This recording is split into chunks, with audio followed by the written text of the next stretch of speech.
Mga kaberks, meron pala akong tanong mga kaberks. Karamihan nangyayari ito sa nangyayari ito sa atin.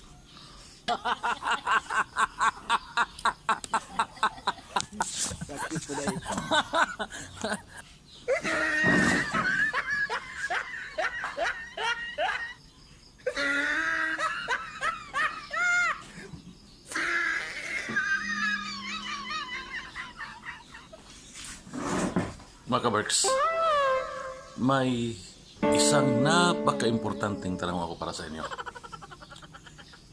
Bakit kaya mas masarap matulog sa trabaho kaysa bahay?